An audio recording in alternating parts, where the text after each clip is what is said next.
ರಾಜ್ಯ ಅರಣ್ಯ ಭೂಮಿ ಹಕ್ಕು ಹೋರಾಟಗಾರರ ವೇದಿಕೆಯ ಆಶ್ರಯದಲ್ಲಿ ಹಮ್ಮಿಕೊಳ್ಳಲಾದ ಅರಣ್ಯವಾಸಿಗಳಿಗೆ ಕಾನೂನು ಜಾಗೃತಿ ಜಾಥಾ 2025ರ ಅಂಗವಾಗಿ ಜಾಗೃತ ಕಾನೂನು ಕರಪತ್ರವನ್ನು ಹಿರಿಯ ಸಾಮಾಜಿಕ ಚಿಂತಕ ಡಾಕ್ಟರ್ ಕಾಗೋಡು ತಿಮ್ಮಪ್ಪ ಅವರು ಬಿಡುಗಡೆಗೊಳಿಸಿದರು.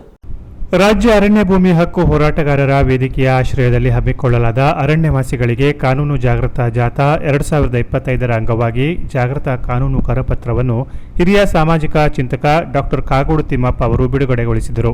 ಅವರು ಫೆಬ್ರವರಿ 13ರಂದು ಸಾಗರದ ಸ್ವಗೃಹದಲ್ಲಿ ರಾಜ್ಯಾದ್ಯಂತ ಅರಣ್ಯವಾಸಿಗಳಿಗೆ ಕಾನೂನಿನ ಅಂಶವನ್ನು ಹೊಂದಿರುವ ಕರಪತ್ರವನ್ನು ಬಿಡುಗಡೆಗೊಳಿಸಿದರು.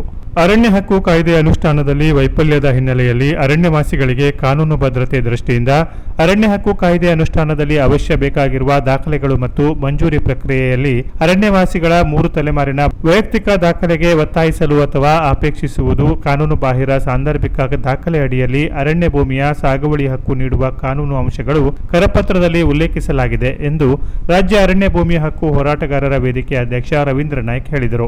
ತಿಳುವಳಿಕೆ ಕೊರತೆಯಿಂದ ಅರಣ್ಯವಾಸಿಗಳು ವಂಚಿತಗೊಳ್ಳುತ್ತಿದ್ದಾರೆ. ಕಾನೂನಿನ ಜ್ಞಾನ ವೃದ್ಧಿಸಿಕೊಳ್ಳಬೇಕು. ಆದ್ದರಿಂದ ಅರಣ್ಯವಾಸಿಗಳು ಕಾನೂನು ಜ್ಞಾನ ವೃದ್ಧಿಸಿಕೊಳ್ಳಿ ಹಾಗೂ ಹೋರಾಟಗಾರರ ವೇದಿಕೆಯ ನೇತೃತ್ವದಲ್ಲಿ ಜರುಗುತ್ತಿರುವ ಅರಣ್ಯವಾಸಿಗಳ ಕಾನೂನು ಜಾಗೃತ ಜಾಥಾ ಬೆಂಬಲಿಸಿ ಎಂದು ಅವರು ಹೇಳಿದರು.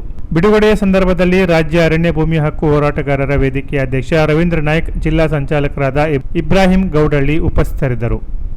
Canara plus news, Siddapura.